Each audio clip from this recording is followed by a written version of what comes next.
শীত মানেই কিন্তু প্রত্যেক বাঙালিদের বাড়িতে পিঠে পুলি পায়েস বানানোর উৎসব।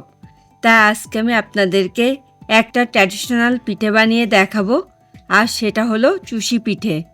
আর এই পিঠেটা কিন্তু অনেকের কাছে আবার চই পিঠে, চুষির পায়েস, সেমাই পিঠে, ছড়া পিঠে ইত্যাদি নামেও পরিচিত। এই পিঠেটা বানানো যেমন সহজ, তেমনি এটা খেতেও হয় কিন্তু অনেক বেশি ডিলিশিয়াস। তবে এই পিঠেটাতে কিভাবে সেরা স্বাদটা আনা যায় তার জন্য থাকবে কিন্তু বেশ কিছু important tips and tricks. Friends, আমি মৌসুমি, আর আপনারা দেখছেন আমার cooking channel Mousumi's cuisine in USA. আশা করি আমার আজকের রেসিপিটা আপনারা লাইক করবেন, সো প্লিজ স্টে টিউন। এবার আমি একটা প্যানে দিয়ে দিচ্ছি মেজারমেন্ট কাপের 1 কাপ জল।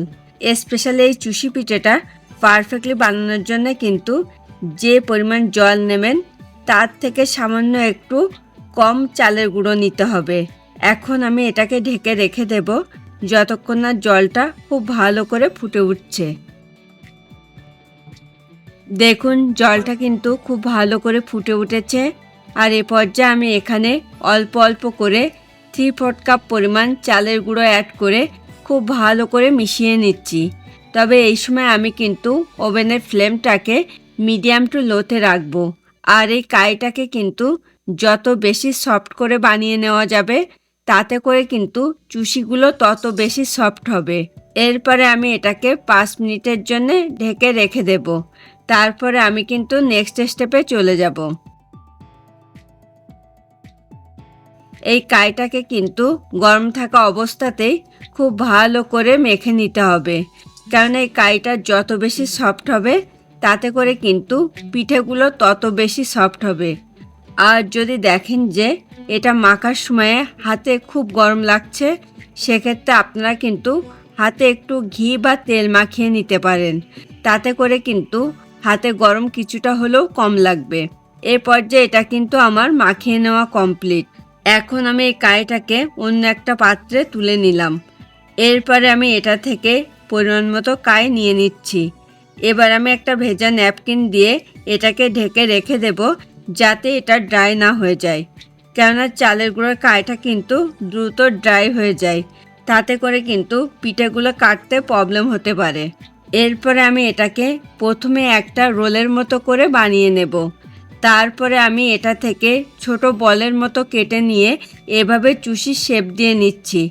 আজকে আমি কিন্তু আপনাদেরকে 2 রকমভাবে চুষিটা কেটে দেখাচ্ছি।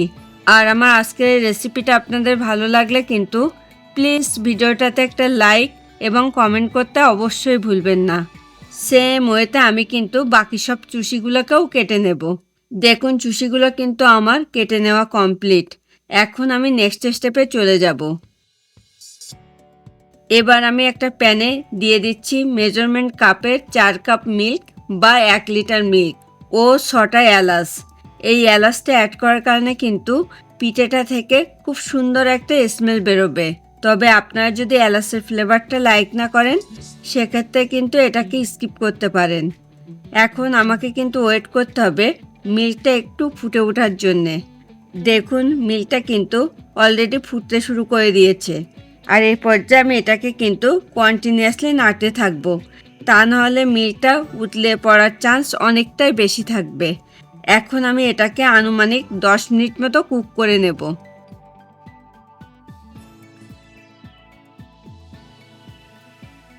এলাচের স্মেলটা কিন্তু খুব ভালো করে মিল্কের সঙ্গে মিশে গেছে, তাই আমি এলাচগুলোকে তুলে নিচ্ছি। এই পর্যায়ে মিল্কটাকে কিন্তু আমার কুক করে নেওয়া কমপ্লিট। এখন আমি অল্প অল্প করে আগে থেকে কেটে রাখা সেই চুষিগুলোকে ছাড়বো আর আলতোভাবে নাড়তে থাকবো, যাতে চুষিগুলো একটার সঙ্গে একটা লেগে না যায়, আবার তলায়ও যেন ধরে না যায়। আর এই সময় আমি কিন্তু ওভেনের ফ্লেমটাকে মিডিয়াম টু লোতে রাখবো।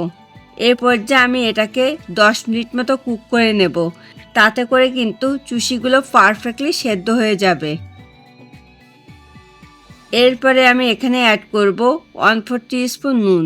আর এই নুনটা কিন্তু এখানে ব্যালেন্সিংয়ের কাজ করবে। এবার আমি এখানে 1/2 টিস্পুন চালের গুঁড়ো অ্যাড করে খুব ভালো করে এটার সঙ্গে মিশিয়ে নিচ্ছি। আর এই পর্যায়ে একটু চালের গুঁড়ো অ্যাড করলে কিন্তু এটা দ্রুত ঘন হয়ে যাবে এবং চুষি পিঠের স্বাদটাকেও কিন্তু অনেকখানি বাড়িয়ে দেবে। তবে আপনারা কিন্তু চাইলে এটা স্কিপও করতে পারেন, কারণ এটা একেবারেই অপশনাল। এই পর্যায়ে চুষিটা কিন্তু আমার সেদ্ধ হয়ে গেছে, আর এটাকে কিন্তু আমি এর থেকে বেশি ঘন করব না, কেননা পরে কিন্তু এটা আরও বেশি ঘন হয়ে যাবে। এখন আমি ওভেনের ফ্লেমটাকে লোতে করে দিয়ে এখানে অ্যাড করব মেজারমেন্ট কাপের 1 কাপ খেজুরের গুড়।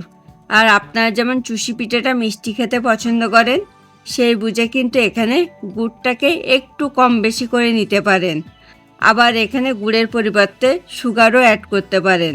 আর গুড়টা অ্যাড করার সময় কিন্তু ওভেনের ফ্লেমটাকে অবশ্যই লোতে করে দিতে হবে, তা নাহলে অনেক সময় কি হয়, গুড়টা টক থাকে, সেক্ষেত্রে মিল্কটা কেটে যাওয়ার চান্স অনেকটাই বেশি থাকে, তাতে করে কিন্তু পিঠাটা দেখতে আর সুন্দর লাগবে না।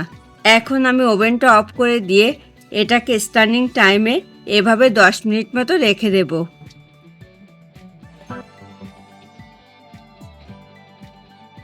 দেখুন অলরেডি পিঠাটাতে কিন্তু কত সুন্দর একটা কালার চলে এসেছে। আর তাছাড়া এটা কিন্তু এখন পরিবেশনের জন্য একদম রেডি টু গো। এখন আমি এটাকে পরিবেশনের জন্য সার্ভিং বলে তুলে নেব। ফ্রেন্ডস, আপনারা যারা প্রথম আমার চ্যানেলটাতে ভিজিট করছেন, প্লিজ আমার চ্যানেলটাকে সাবস্ক্রাইব করুন। খুব তাড়াতাড়ি আবার দেখা হবে নতুন কোনো রেসিপি নিয়ে। Thanks for watching this video.